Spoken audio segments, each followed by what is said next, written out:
السلام علیکم ورحمۃ اللہ وبرکاتہ۔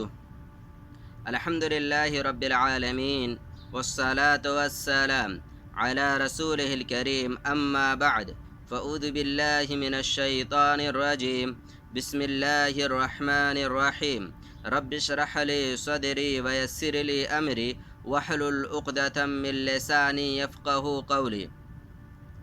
پیارے سامعین، درس توحید کے اس پروگرام میں آپ کا استقبال ہے۔ آپ کا بھائی آفاق احمد سنابلی۔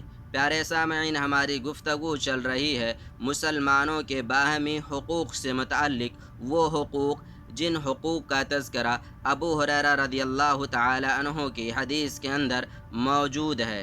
ان میں سے کچھ حقوق کا تذکرہ آپ کے سامنے آ چکا ہے۔ حق نمبر 4 پر ہماری گفتگو چل رہی ہے، یعنی ایک مسلمان کو جب چھینک آئے اور وہ الحمدللہ کہے تو سامنے والا اس کے چھینک کے جواب میں یرحمک اللہ کہے۔ چھینک سے متعلق میں نے آپ کے سامنے اس سے پہلے کی ویڈیو میں 4 مسائل کا ذکر کیا تھا اور یہ وعدہ کیا تھا کہ چھینک سے متعلق کچھ 8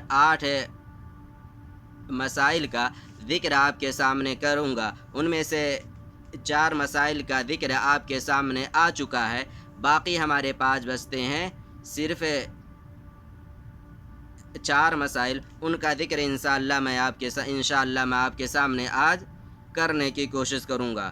ان میں سے سب سے پہلا مسئلہ یا جسے ہم کہہ سکتے ہیں کہ مسئلہ نمبر 5 جو ہے وہ یہ ہے کہ چھینک یہ اللہ رب العالمین کی نعمت ہے۔ اسی طریقے سے اگلا مسئلہ جو ہمارا ہے وہ یہ ہے کہ اگر چھینک جسے آئے وہ الحمدللہ نہیں کہتا ہے تو کیا اس کے چھینک کا جواب دیا جائے گا یا نہیں دیا جائے گا۔ اسی طریقے سے اگلا مسئلہ ہمارا یہ ہے کہ اگر کسی کو دوران خطبہ چھینک آ جائے تو کیا وہ شخص الحمدللہ کہے گا یا نہیں کہے گا۔ اگر الحمدللہ کہے گا تو اس کے بغل میں بیٹھنے والا شخص اس کے چھینک کا جواب دے گا، یعنی یرحمک اللہ کہے گا یا نہیں کہے گا۔ آخری مسئلہ ہمارا یہ ہے کہ اگر کوئی شخص نماز ادا کر رہا ہے، نماز کے درمیان ہی اسے چھینک آ جائے تو وہ شخص الحمدللہ کہے گا یا نہیں کہے گا۔ اگر الحمدللہ کہے گا تو اس کے بغل میں جو شخص کھڑا ہے وہ اس کے چھینک کا جواب یعنی یرحمک اللہ کہے گا یا نہیں کہے گا۔ انہی پر انشاءاللہ آج ہماری گفتگو موقوف ہوگی۔ پیارے سامعین، سب سے پہلا مسئلہ یعنی آج کا وہ یہ ہے کہ چھینک یہ اللہ رب العالمین کی نعمت ہے۔ چھینک کا آنا یہ اللہ رب العالمین کی نعمت ہے۔ ابو ہریرہ رضی اللہ تعالیٰ عنہ راوی حدیث ہیں، کہتے ہیں اللہ کے رسول صلی اللہ علیہ وسلم نے ارشاد فرمایا، ان اللہ یحب العطاس ویکرہ التثاؤب، صحیح الکلم الطیب للالبانی۔ اللہ رب العالمین اللہ کے رسول صلی اللہ علیہ وسلم ارشاد فرماتے ہیں کہ اللہ رب العالمین عطاسا یعنی چھینک کو اللہ رب العالمین پسند فرماتا ہے، وَيَكْرَهُ التَّثَاؤُبَ، اور اسی طریقے سے جماعی کو اللہ رب العالمین ناپسند فرماتا ہے۔ یعنی جماعی یعنی اسے کہتے ہیں جماعی جب انسان اپنا پورا منہ تھکاوٹ کی وجہ سے کھولتا ہے، جب اس پر تھکاوٹ ہو یا اسے نیند آ رہی ہو تو انسان کو جماعی آتی ہے، تو اللہ رب العالمین جماعی کو ناپسند فرماتا ہے۔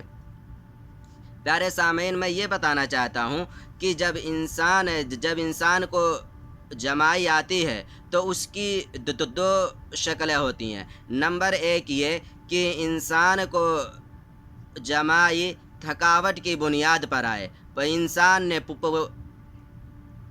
پورا دن کام کیا ہے، اب رات میں اسے تھکاوٹ کی وجہ سے جماعی آتی ہے۔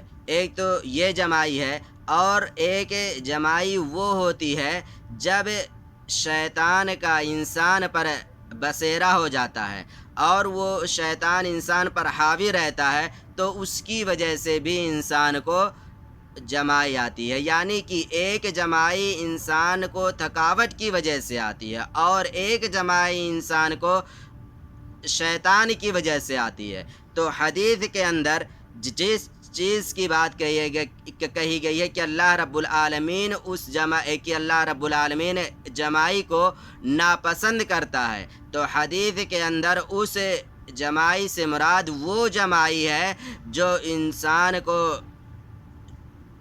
شیطان کی وجہ سے آتی ہے، اس جمائی کو اللہ رب العالمین ناپسند کرتا ہے۔ ابو ہریرہ رضی اللہ تعالیٰ عنہ کی ایک اور حدیث ہے جس کے اندر کہتے ہیں اللہ کے رسول صلی اللہ علیہ وسلم نے ارشاد فرمایا، ان اللہ یحب العطاس، کہ اللہ رب العالمین چھینک کو پسند کرتا ہے، وَيَكْرَهُ التَّثَاؤُبَ، اور اسی طریقے سے جمائی کو ناپسند کرتا ہے۔ اور میں نے واضح کیا کہ جس جمائی کو اللہ رب العالمین ناپسند کرتا ہے وہ اس جمائی سے وہ جمائی مراد ہے جو انسان کو شیطان کی وجہ سے آئے۔ آگے کہتے ہیں کہ جب تم میں سے کسی کو چھینک آ جائے، وحمد اللہ، اور وہ شخص اللہ رب العالمین کی تعریف بیان کرے، کان حقا علی کل مسلم، تو ہر مسلمان پر یہ حق بنتا ہے جس کسی مسلمان نے بھی الحمدللہ سنا ہے وہ اس کے جواب میں یرحمک اللہ کہے۔ وَأَمَّا التَّثَاؤُبَ، اور جہاں تک جمائی کی بات ہے، فَإِنَّمَا هُوَ مِنَ الشَّيْطَانِ، تو یہ جمائی شیطان کی طرف سے آتی ہے۔ فَإِذَا تَثَاءَبَ أَحَدُكُمْ فَلْيَرُدَّهُ مَا اسْتَطَاعَ، تو اگر تم میں سے کسی شخص کو جمائی آئے تو حتی الامکان وہ کوشش یہ کرے کہ وہ اس جمائی کو روک دے۔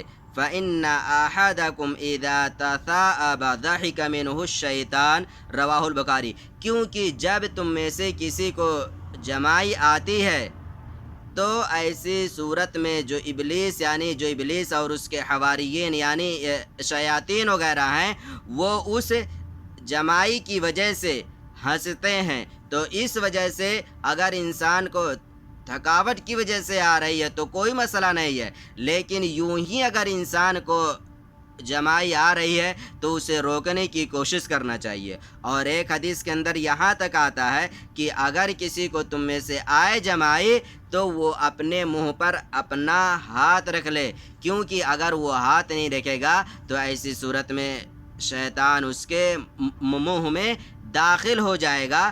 تو یہ ہے کہ اگر چھینک ہے تو یہ اللہ رب العالمین کی نعمت ہے، لیکن اگر جمائی آ رہی ہے تو انسان کو اسے روکنے کی کوشش کرنا چاہیے، لیکن اگر تھکاوٹ کی وجہ سے آ رہی ہے تو پھر کوئی مسئلہ نہیں ہے۔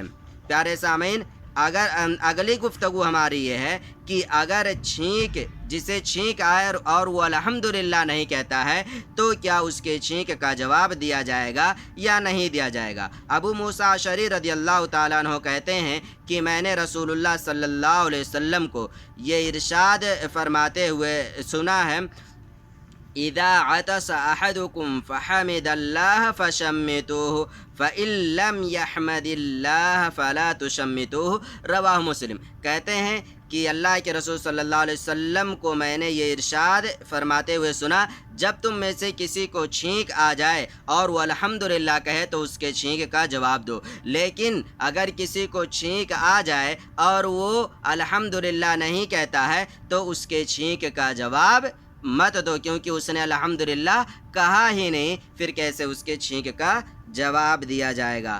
اگلا مسئلہ ہمارا یہ ہے کہ اگر خطبے کے دوران کسی کو چھینک آ جائے تو وہ الحمدللہ کہے گا یا نہیں کہے گا؟ صحیح راجح مسئلہ یہ ہے کہ اگر کسی کو خطبے کے دوران یا اسی طریقے سے وہ شخص نماز ادا کر رہا ہے اور اس کے بیچ اسے چھینک آ جائے تو جو سامنے والے اس کے اگل بغل بیٹھے ہوئے ہیں، پہلی بات وہ اس کے چھینک کا جواب انہیں نہیں دینا ہے، یعنی انہیں یرحمک اللہ نہیں کہنا ہے۔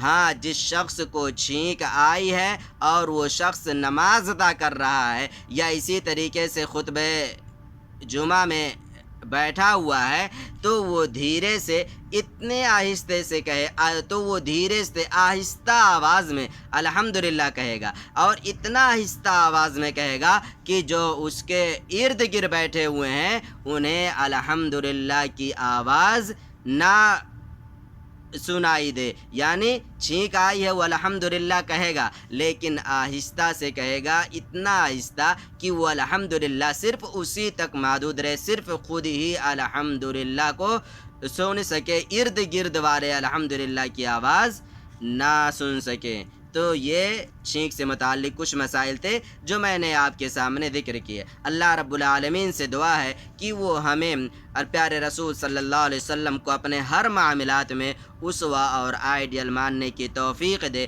اور اسی طریقے سے کتاب و سنت کی تعلیمات پر عمل کرنے کی توفیق دے، اور ہمیں اپنے ہر عمل، ہر عبادت میں اخلاص پیدا کرنے کی توفیق دے، ریا نمود سے ہماری حفاظت فرمائے۔ آمین۔ السلام علیکم ورحمۃ اللہ وبرکاتہ۔